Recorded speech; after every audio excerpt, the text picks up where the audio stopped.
आप देख रहे हैं वासुदेव ब्रेकिंग न्यूज़। जी नाजरीन, आपको एक बड़ी ब्रेकिंग न्यूज़ दें। ये खबर कल रात की है।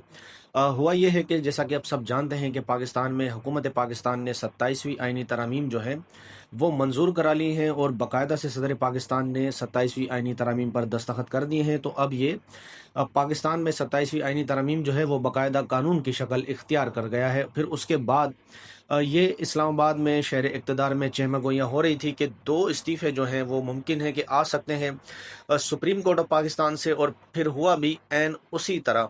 सुप्रीम कोर्ट के मोस्ट सीनियर जज जो हैं, जिनका नंबर था, जिन्होंने चीफ जस्टिस बनना था, 26वीं आईनी तरमीम के बाद जो है वो फिर याया आफरीदी साहब का नाम निकला जो चीफ जस्टिस ऑफ पाकिस्तान बन गए। मंसूर अली शाह साहब ने इस्तीफ़ा अपना दे दिया। 11 सफ़ात पर मुश्तमिल उन्होंने अपना इस्तीफ़ा सदर पाकिस्तान को मंजूरी के लिए भिजवा दिया। मंसूर अली शाह साहब का कहना था कि 27वीं आईनी तरमीम के ज़रिए पाकिस्तान के आइन पर एक संगीन हमला कर दिया है और इससे पाकिस्तान दहाइयों पीछे चला जाएगा और सुप्रीम कोर्ट के जो है वो इससे टुकड़े करने के मुतदारफ है ये कानून जो बनाया गया है। फिर अतरमिनुल्लाह साहब जो जज हैं, वो भी एक सीनियर जज थे सुप्रीम कोर्ट ऑफ पाकिस्तान के, उन्होंने भी अपना इस्तीफ़ा दिया। उन्होंने भी ये कहा कि मैंने जब भी हल्फ लिया तो पाकिस्तान के आइन और कानून को बाला तर रख कर और उसकी पासदारी के लिए मैंने हल्फ लिया था, ना कि किसी इदारे या किसी शख्स के लिए।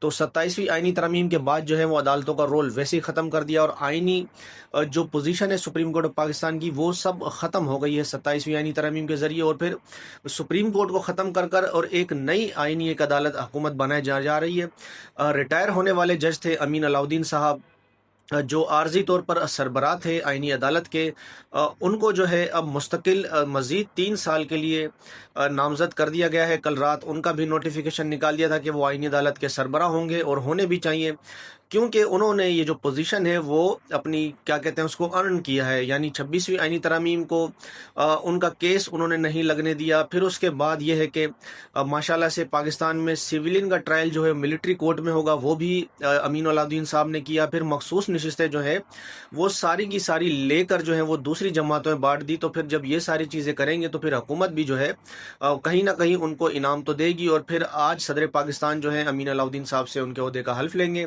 फिर अमीन अलाउद्दीन साहब जो है मज़ीद 6 जजों से हल्फ लेंगे। तो नाजरीन, ओवरऑल 27वीं आईनी तरमीम के बाद पाकिस्तान में अब आइन और कानून नाम की कोई चीज़ बाकी नहीं रह गई।